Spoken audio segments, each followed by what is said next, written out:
Hi everybody, welcome back to another episode of the Stellium Astrology podcast. I'm Stephanie James, your host, and I'm also the founder of StelliumAstrology.com. I used to write horoscopes for Elle magazine and I've written for a number of other publications, and I'm a tutor at the London School of Astrology and have just branched out into teaching for the London School of Astrology in China as well, so kind of exciting. And today I have with me my little familiar Lana. She's sitting behind me. She's not keen on closed doors, so I'm expecting her to make a break for it soon. But she's just hanging around behind me, looking cute. She's got the softest fur you've ever felt in your life. She's like a teeny weeny little fuzz puffball. So cute, so adorable. But today, it's not about the cats. Can you hear her? She's already making a break for it. Lana! Oh dear, I'm going to have to let her out. I have released Lana back into the wild. So, today, I'm doing a kind of different episode because something glaring has been brought to my attention that I cannot ignore. And I just want to thank Emma Lee for pointing out to me that I talk about cusps. But I haven't actually addressed what a cusp is. So she says here, I'm still enjoying your podcast so much because she already got in touch with me before. I'm really grateful for her getting in touch. Thank you, Emily, for getting in touch with me just to share your gratitude and your joy at hearing your name being announced on the podcast. And she says, I'm finally caught up and wait each week for a new one to be released. I'm new to astrology and you've used my chart already a couple of times, which was thrilling, thank you. Now that you're into discussing the houses, I find myself often confused. You use the term on the cusp quite often. Maybe you've explained it before, but I can't recall. Could you quickly explain it or tell me where to look for an explanation? Lastly, when you were discussing your Virgo mother, I laughed out loud. I am the same. I'm messy, but I can't stand other people's mess. Oh, and by the way, you better not touch my mess because I know exactly what's in that mess and I have plans for it. Thanks again for a great teaching podcast. My astrology journey has just begun and I'm glad I found you. I'm glad you found me too. That's the whole beauty of this podcast. I am reaching out to people that I really want to reach and they're grateful for it. And then they're getting in touch with me and telling me how much they're loving it, which just in turn makes me so happy. So, if you'd like to let me know what you think of the podcast or you've got any questions for me at all, my email address is Stephanie, spelled Stefanie, at stelliumastrology.com. It's a good way to get in touch with me. I do respond to my emails. I might be a bit slow. I am just really crap at dealing with all of my emails, usually because I get snowed under a bunch of like spam and stuff that I just get from a million different newsletters and stuff. But please do get in touch because whenever I get a direct contact from one of the listeners, one of you guys, it just really makes my day. It always makes my day, makes me so happy. So I won't beg you to email me any further, but I will say Emma Lee, and all of the people out there listening who are scratching your head every time I talk about a cusp, I do apologise. Today I'm going to rectify this issue. And I'm going to explain exactly what I mean by cusps so that you can connect, hopefully, and it makes sense. So I've got a few notes that I've got scribbled down. Let's just make sure I've got them in full view. So technically, there's two types of cusp in astrology. Well, there might be more, but the types that I'm addressing today are the house cusps and the sign cusps. Now, you might have heard somebody say before, I was born on the cusp of Aquarius and Pisces, so I've got a bit of both signs in me. Or like my mum used to say, I was born on the cusp of Leo and Virgo, so I've got like, the studiousness and the organisation of a Virgo, but I've also got the stubborn, bloody mindedness of a Leo. And I used to think, that's interesting. And I'm not born on the cusp of a sign, so for me I wasn't that interested in that, but I found it an interesting idea, so I didn't really bother to explore it too much. But when you start studying astrology, you realise that to be born on the cusp of a sign, it literally just means the end of a sign and the beginning of a new one. So what you might need, what might be useful, and this is probably an episode where I should tell you to buy yourself an ephemeris. You don't need a big expensive ephemeris. The ephemeris I'm using in the UK is Raphael's Astronomical Ephemeris of the Planets Places for 2021. And this is just a little handbag or man bag sized ephemeris. It's very thin, it's a little leaflet almost. I think it's about £8, £9. It's so worth the investment. I usually highlight bits and bobs in there. It tells you almost everything you need to know about the planetary movements just for that year. Or if you want to go a bit bigger and better, you can go for the Midnight Ephemeris. Haven't got a copyright. I know I had it next to me somewhere, but I've put it somewhere now. But the Midnight Ephemeris is a big, chunky, massive, thick book that's got about 100 years worth of planetary movements in it. So I think my one goes from 1950 to 2050. So we're getting ever so close to the point where they're going to have to start making more, aren't we? You know, we're not a scary thought, isn't it, that we're not that far away from 2050.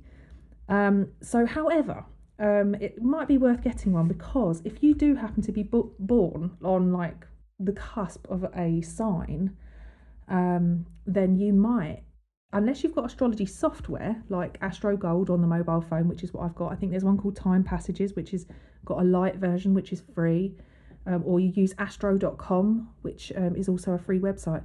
And to know if you're born on the cusp of a sign, you really need to have a very, very accurate birth time. You need to know your time of birth, your place of birth, and your date of birth, and it has to be really accurate. So just for reference, the sun moves into Aries roughly on March 21st, moves into Taurus on the 20th of April roughly, 21st of May for Gemini, 21st of June for Cancer. That's the solstice. And then we have July 23rd for Leo, and then August 23rd for Virgo, and then Libra September 23rd, Scorpio October 23rd, Sagittarius November 22nd, and then Capricorn season starts on the approximately December 22nd, which is the winter solstice. Aquarius season is 20th of February, and Pisces is the 19th of Feb, approximately. Sometimes it's not that tidy, sometimes it's a little bit different, and that's where an ephemeris comes in handy.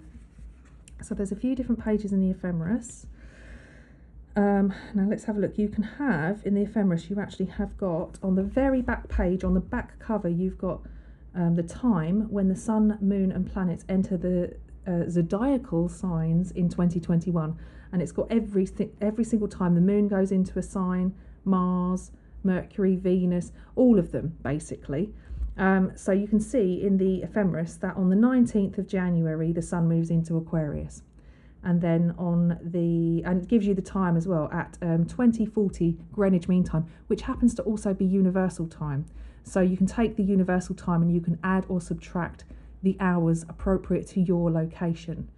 And then in February, on the 18th at 10:44 a.m, the sun moves into Pisces.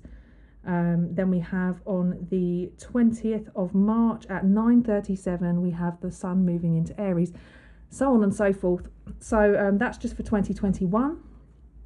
Where are we now? What month are we in? When does Gemini season start? Gemini season will start on the 20th of May at 19:37 p.m.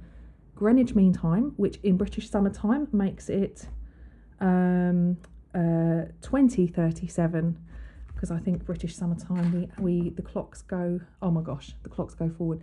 Yeah, so I think that we basically lose an hour in the spring and we gain an hour in the winter. So yeah, it would be slightly later. It would be 8:37 instead of 7:37. So yeah, sometimes like working out the times can get a little bit confusing, and so it's good to have an ephemeris which is kind of easy to work with, which is why it's recommended that if you live in the US, it's often better to have a midday ephemeris rather than a midnight ephemeris, because the midday ephemeris gives you a bit more wiggle room as far as adding and subtracting hours.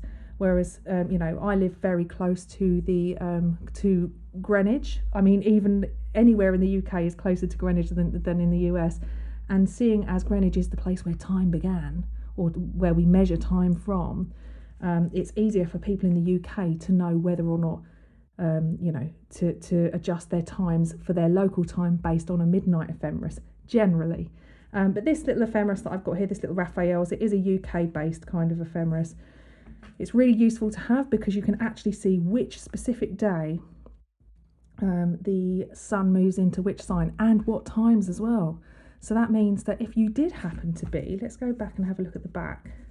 So let's say you did happen to be born on February the 18th, which is when the sun enters Pisces, but you were born at, so let's say you were born at 10 o'clock. The sun moves into Pisces at 10:44, which means your sun would be at 29 degrees of Aquarius when you were born. Therefore, you are an Aquarius. You're not a Pisces. So even if you've been reading Pisces your whole life going, that just doesn't make sense, I just don't get Pisces, that's probably why. So it's very interesting when you're born on the cusp, because there is still this slim chance that you might actually be in one sign or the other, but you can't be both. It's a little bit like we are constantly moving around the sun. The earth is constantly moving around the sun. There's that momentum that's always going. That means that there's always degrees, there's always a zodiac sign rising over the eastern horizon and setting over the western horizon. And I think about every 4 minutes it changes degree, but throughout those 4 minutes, the minutes of arc are ticking as well. So it means that it's never stationary. So there's always motion. So at some point, even if you were born at 29 degrees and 59 minutes of arc of a sign, so that's the final minute of arc of a sign, the second it ticks in to the next minute of arc, you're in the next sign of the zodiac. So if you were born at 29 degrees and 59 minutes of arc of a sign, of Aquarius, then that's what you are. You are an Aquarius. However, if you were born a few moments later and it ticked into 0 degrees and 0 minutes of arc, then you are a Pisces of the next sign. And I'm very aware that I'm recording this episode when we have Jupiter. I'm just checking my phone now, getting my little app up. Jupiter in the final degrees of Aquarius today. At the moment of recording this, Jupiter is at 29 degrees and 57 minutes of arc of Aquarius. So I know at some point today, and I've got my ephemeris in front of me, so let's have a quick look. So Jupiter is going to move into Pisces at 22:36 today. So that's 22:36 is 10:36 of universal time, so 11:36 technically of British summertime. But like I said, take your universal time and figure out what that is to you and which day that happens to fall on, because it's very late in the day. But interesting to be talking about that, the difference between one sign or the other. Now, you can be, when you've got a planet that happens to be at the final degree of a sign, there is a sense of Neptune about it, because there is a sense of blend, but that doesn't make you both signs. You can't be both signs. However, you can be somebody who has planets in each sign quite close to each other. So as I was referring to my dear old mum, who does get mentioned on this podcast every now and again, so my mama has got sun at 0 degrees and 18 minutes of arc. Now, the arc minutes is a measurement of a curve, so it's not the same as like a minute on a clock. But yeah, basically the sun at 0 degrees and 18 minutes of arc of Virgo. So she is actually she is actually 0 degrees Virgo, born on the day of the day of the shift. And this is through calculating her chart on astro.com. She also happens to have Mercury at 2 degrees and 30 minutes of arc of Virgo. So she's got Sun, Mercury and Virgo, so quite a mercurial person. And I will say my mum is somebody who doesn't seem to, she hasn't got an internal monologue. She walks around and talks, like she walks and talks. Everything that's on her mind sort of spills out of her mouth. She's very mercurial. But she's got Pluto at 24 degrees of Leo. So my mum is somebody with Sun Pluto, which is very interesting, which makes my mum, when she says she identifies with some of those Leo traits of stubbornness and bloody-mindedness, you could almost attribute that to the Pluto rather than the Leo, because actually she does have this kind of, a fixed sign like Leo is going to be a bit more stubborn, a bit more able to drag their heels rather than mutable Virgo, who can be very adaptable and very fluid. So yeah, having a planet and close to the sun, close to her primary luminary, is going to give it the flavour of the quality of the sign that it's in, that it happens to be in. So this is where you get, if you've got a conjunction of planets and one's in one sign and one's in the other one's very much in the other sign. So my mum's sun is very much in Virgo and my mum's Pluto placement is very much in Leo. They're going to bring different feels to them, but they're going to be combined. It's going to be merged. It's going to be integrated, and one will not work without the other. They are literally, as I kind of like to describe a conjunction, a coalition. They're hand in hand. They're almost like Siamese twins. They might have their own individual personalities, but they kind of have to do everything together. So that's just my mum as an example. And just interestingly as well, she's also got Mars at 29 degrees and 50 minutes of arc of Sagittarius. So my mum has got Mars in Sag.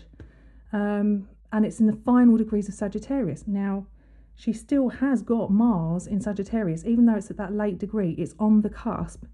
If we were to look, I don't know what, if we think about the fact that's going to be the 21st of December, whenever the sun transits the 29th degree of Sagittarius, that is when we have the beginning of Capricorn season is the winter solstice. So actually we know that 21st, 22nd of December is the time when the sun is going to be crossing over that point.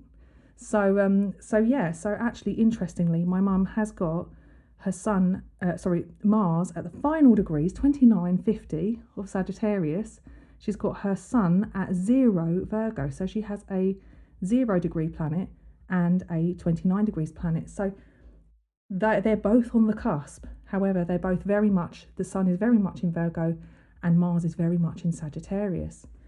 So hopefully that's cleared that up for you. So you understand that signs don't really have a cusp, because you can say that you're born on the cusp, but you are one or the other, and that will very much be determined by the time you are born. And it would be useful to have an ephemeris or to use some astrology software. I think everybody should own an ephemeris, I really do. And I love these little Raphael's ephemeris because you can go in and highlight them. I've got so many years worth of them and I just keep them, and I've got loads of highlights and all of these things, and you can go through, you can personalize it and highlight the stuff that's personal to you every time a planet's going to aspect something in your chart, or you can go and highlight every time there's a Mercury retrograde, or every time any planet goes retrograde or goes into another sign. You can do what you want with it, and it'll help you to really kind of get in touch with the planetary movements. And it's also harder to ignore the stuff that you might overlook normally.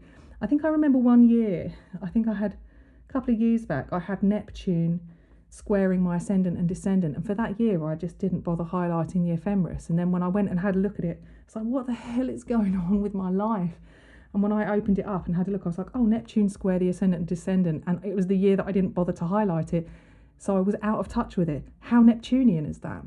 So anyway, speaking of Neptune, like I said, the final degrees of a sign and the early degrees of the sign do tend to have when the planet passes through, they do tend to have a little bit of a Neptunian kind of blurred kind of quality about them.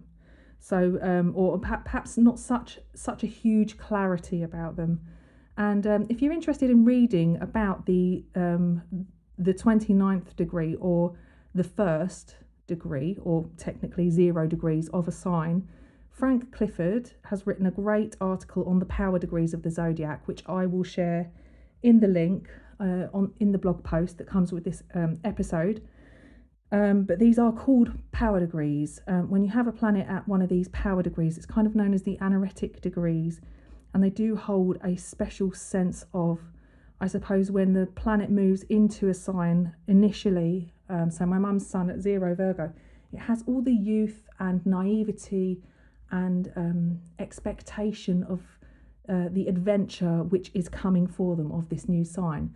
And when you have a planet at the final degree of a sign, you have a sense of experience and kind of apprenticeship or graduation actually of that sign. So my mum's sun in Virgo is probably quite a youthful, optimistic, I mean, as far as the sign of Virgo being the sign of the Virgin, you know, this is like a very young, youthful, pure of mind, kind of virginal outlook, you know, and very almost inexperienced of that sign. Every single degree of the sign is gaining a bit more experience as that planet moves through. Same with Mars. My mum's Mars at 29 Sag, that is the most experienced Mars. It's worked through perhaps some of its loose cannon kind of. I do tend to think of Mars in Sagittarius, not that every Mars in Sag is a loose cannon, but just that it's a bit more free to express itself in various directions. It's a bit more adventurous. It wants to do all sorts of things. It's very freedom loving, but at the same time, you know, if you're thinking about this as how we deal with our frustrations and our anger, it's perhaps it's kind of been through its experience of dealing with this kind of unfocused and kind of I don't even know what the word is, kind of a way of expressing itself in a very disorganized and unfocused way. And it's just about to move into Capricorn, which is where Mars is exalted, which means that it's going to be learning about how to best expend that energy in the most productive way. So I think Anne Whitaker wrote an article about planets who were standing at the end of a sign and at the beginning of another.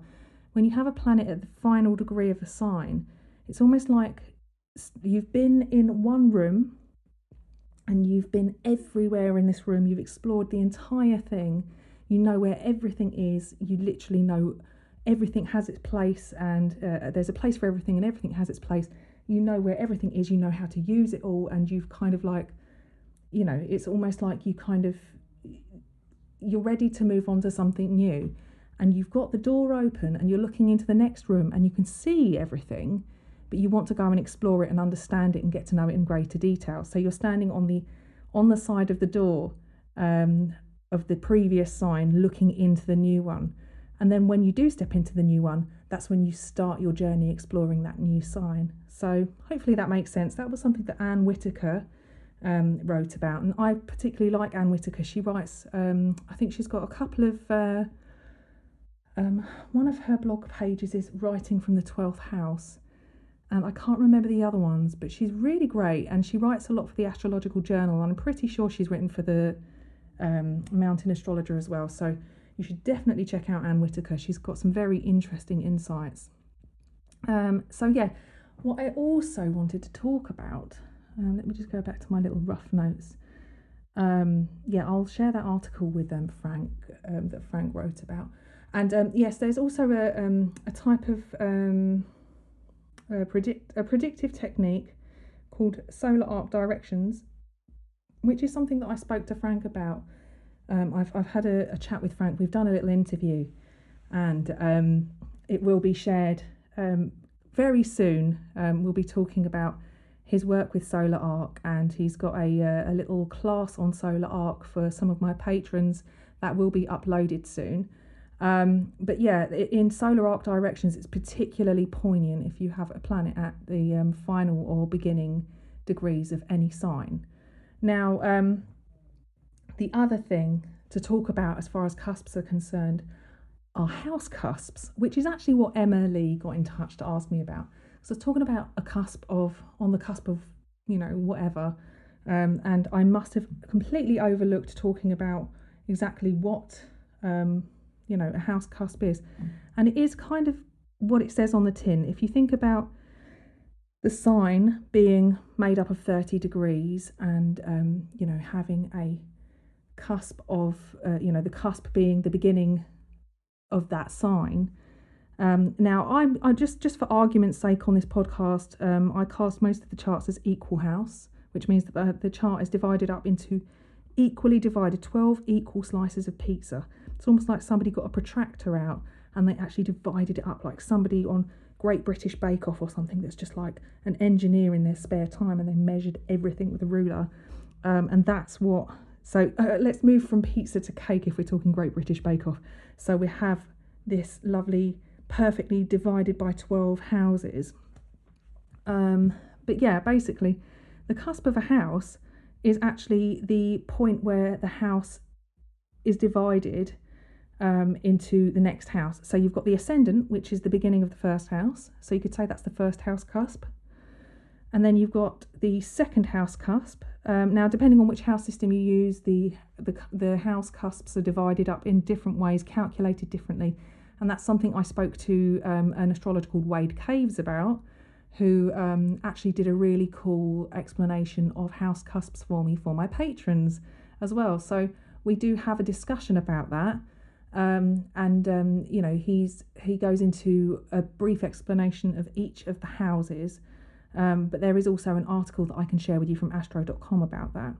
So you can have a little explore for yourself and sort of, like I said before, I think Frank Clifford says, with good knowledge and good vocabulary, all roads can lead to Rome. So even including house systems, if you use a different house system, but you've got a good knowledge of astrology and the symbolism, you're able to articulate yourself, you will still see the same patterns repeated which need to be mentioned during a consultation.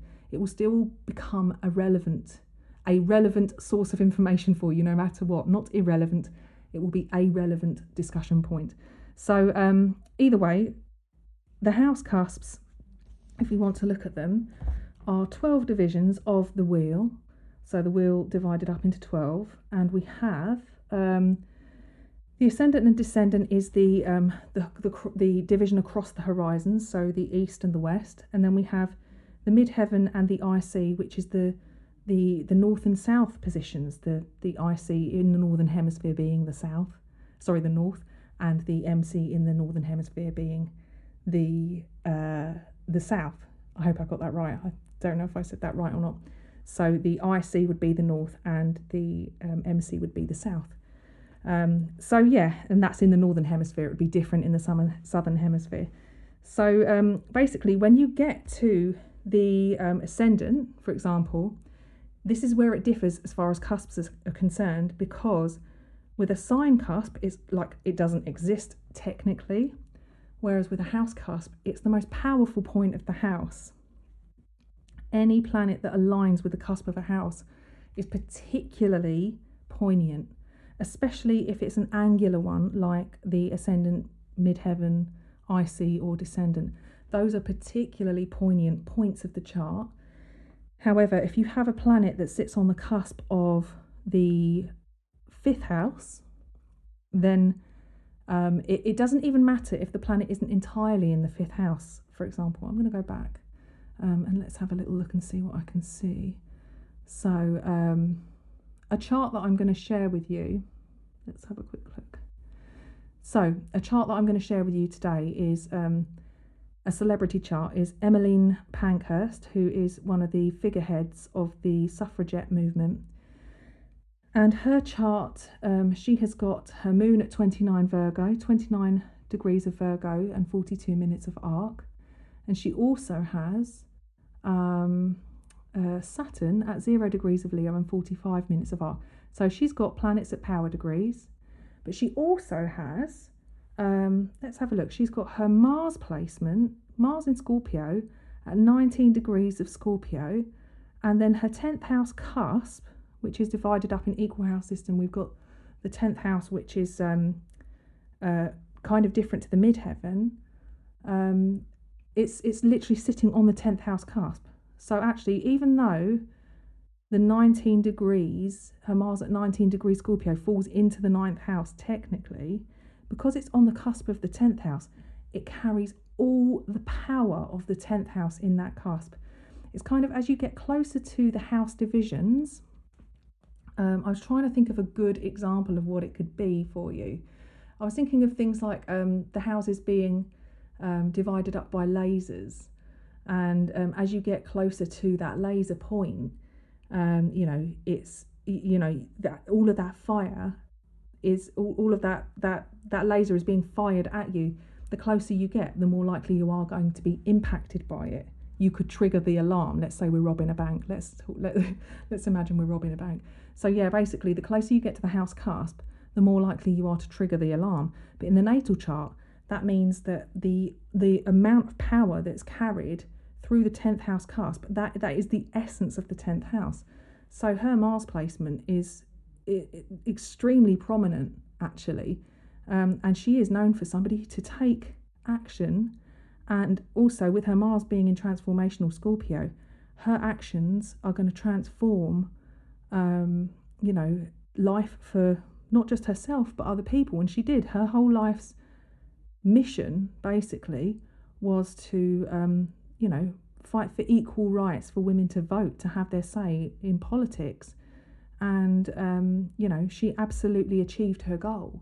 She absolutely did that. And I was just reading about her because I talk about her in my Lilith talk, and I've got a little note actually here about her which says in 1999 Time magazine listed her as one of the most important people of the 20th century. She shaped an idea of objects for our time, shook society into a new pattern from which there could be no turning back. Well, that sounds very transformational Scorpio-esque anyway. And it says here, her work is recognised as a crucial element in achieving women's suffrage in the UK. So that Mars placement, it's very much a prominent and connected to her public achievements because it's sitting on the cusp of that 10th house. So it's almost like the houses divided up into their little sections. Every time you come to a cusp, it's almost like an energy ejaculation, almost like a volcano spewing out the energy or the lava or a geyser even of that particular house. And any planet passing through at that time is going to be fired up with the essence of that house. So yes, so Emmeline Pankhurst, or Emily as she preferred to be called, describes, like, her chart is a really good one for this discussion because she does have Mars in a very, very strong position on the 10th house cusp using equal. She's got her moon at 29 Virgo, very experienced, very committed to servitude and to working towards something in a very egoless way, actually, fighting for something that eventually could take big strides for all of womankind. And she happens to be a sun in Cancer as well, and her sun in Cancer is on the very close to the cusp of the 6th house. So we've got her sun at 23 Cancer and her 6th house cusp is at 20 Cancer. So her sun is in the 6th house, but it's very close to that cusp. So again, another kind of Virgo-y kind of message, because that 6th house Virgo, it's the house of servitude, it's the house of oppression and slavery. So it's not really a very big ego-driven sun placement as far as houses are concerned, but it's a sun focused on perhaps the Cancerian aspect of fighting for women's issues, being a sign that's connected with the moon and as its ruler. And we have that also that strong Mars placement, giving her the strength and the power to fight for the change that she wants to see in the world. And I think, what did it say? Her dad said, Yes, I think he said one night, I don't know if this was listed in her autobiography, but I got it from Wikipedia, and it says, her father said one night, what a shame she wasn't born a lad. Because back in those days, she had everything. She had the guts to stand up for what she believed in, and she really had the fight inside of her. But nobody would take women seriously. You know, it's just crazy, really, when you think about it. But anyway, I'll talk about her in my Lilith talk. But I thought her chart was quite an interesting one to look at. So I'm hoping that I've cleared up what house cusps are. They're almost like PowerPoints. So where you've got the sign cusps, which really don't actually kind of exist. They do in the sense that we can say, oh, I was born on the cusp of Capricorn. So you could say, I was born on the cusp of Capricorn, so I'd know that you were born on the day that changed sign. But you know, you are either a Capricorn or a Sag, or you either are a Capricorn and Aquarius. You can't be both. You could be somebody who has Sun in Capricorn and Mercury in Aquarius, or you know, something to that effect, which would be obviously expressed through the chart. And then you might be one of those people who go, but I really understand, I really get Aquarius though, but I'm a Capricorn, but I really get Aquarius. Then that's when you need to see your natal chart to really understand. That's when you need the precision of the birth time, because sometimes with some birth charts, minutes literally make all the difference, including with rising signs. You know, there's lots of people born on the cusp of a rising sign. My sister and my grandmother were both born with 29 degrees Pisces rising. It's a matter of minutes and they would have been Aries rising. So, you know, you then have to look at the traits of each sign, and you have to look at them and kind of get used to identifying what a sign looks like, as well as just not just, you know, how they see the world, but actually there you might have like the puffy kind of fishy cheeks of Pisces. They may be comfortable in chaos, or, you know, the rising sign could be in Aries and they may have a bit more of a, I don't know, sometimes with Aries I see like blonde curly hair, or you know, there's definitely more of a prominence in the eyebrows, are often usually quite sharp and expressive, because Aries rules the top of the head. So you have to kind of identify, sometimes it's about the appearance with the ascendant. So, you know, there are certain points in the chart where things can change sign. They can be on the cusp of one or the other, and you have to really kind of pick it apart and figure out which one works best. And that can be difficult. So having an accurate birth time is so important then. But also, you know, if you've got your birthday on a date either side of when, you know, the sun changes signs and moves into, you know, a different one. So like Emily Pankhurst has got Sun at 23 Cancer, so her sun has moved into the 6th house. It's only into the 6th house by 3 degrees or 2.5 degrees. And then she's got Saturn at 0.45 Leo and Mercury at 1 degree of Leo. So, you know, she's got some very early planets there, which may have, you know, she could have always believed, you know, like lots of people, like my mum, for example, you could always believe that you might have a bit of both in there. And technically, my mum does have a bit of Leo and a bit of Virgo, but that's because she has Pluto conjunct her sun in Leo when her sun's in Virgo. So she has got a bit of both. So what she said was true, except she was picking up on something. It's not that she has a bit of both sign because her sun sits there. It's because there was something close to her sun giving her that stubborn bloody mindedness that I'm oh so familiar with. So that's that. I did have somebody that I looked at that I thought would be a good one to look at. So I think with Emma Lee, I think I did actually pull her chart up. Where are you, Emma Lee? Where are you? Emma Lee. Yes, Emma Lee K. So you have got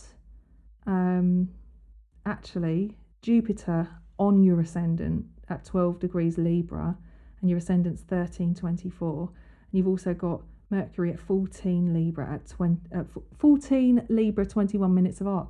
So you've got Jupiter, then your ascendant, so 12, 13, 14, Jupiter, ascendant and Mercury, which means that your Jupiter and Mercury, the placements are at the most powerfully charged and personalised aspect of the whole chart, being the ascendant. So they were just rising at the time you were born, which means that even though you're a Libra, you're going to have that mercurial quality about you, which you often get with Gemini and Virgo. So chatty, sociable, personable, and also that like larger than life, gregarious personality that you get with Jupiter, which can also be somebody who maybe takes risks, likes to have a little gamble sometimes. You may contain a bit of that search for meaning that Pisces and that Sagittarius often is attributed to. But there is a sense of compassion, forgiveness, and a great teaching attitude.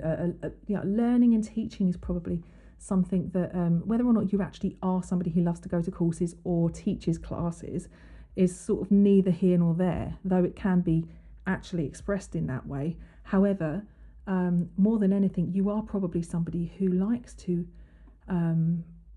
help other people understand things, and maybe for yourself, talking, verbalizing things helps you to learn. And some people do go out into the world, whether or not they care about going to courses and that, and they just love to learn things, and life is a learning journey.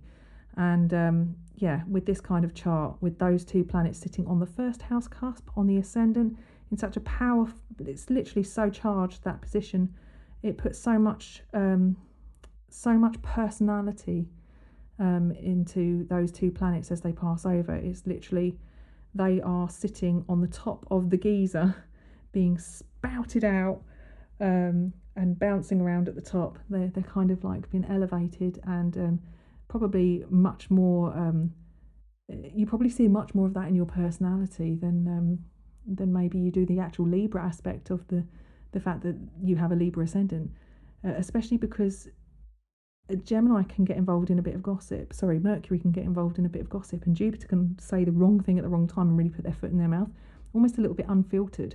And Libra does like to have a filter because they care about offending other people, and can care about what other people think of them as well. So it could be that actually there is some difficulty with putting the appropriate filter on sometimes as well.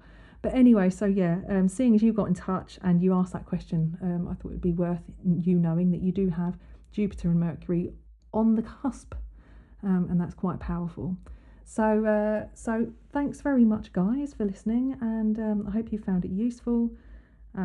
It's been fun, and just to remind you guys, if I can't remember if I mentioned this before or not, but I'm actually going to start putting the episodes out on YouTube, and I've decided there's going to be a prize draw.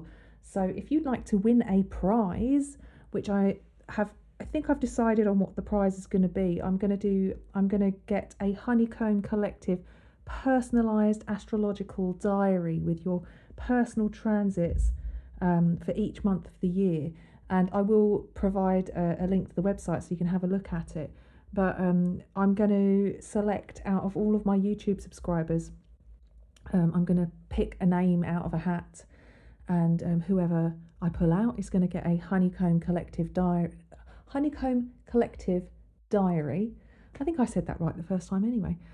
So if you would really like one of those diaries, and let me tell you, I have got one, and it's incredible, and it's on my Patreon page as well. If you check out my episode that I did of my birthday presents, I'm pretty sure I covered that in the birthday episode, which is unlocked and anybody can watch it, so you can see what the Honeycomb Collective diary looks like, and it could be yours. You won't get it anytime too soon because I'm not launching the podcast on YouTube just yet, but it is going to go out there. I am planning to do it soon-ish, but I still want to give people a chance to sign up and subscribe. So I'll probably end up announcing the winner probably in July or something.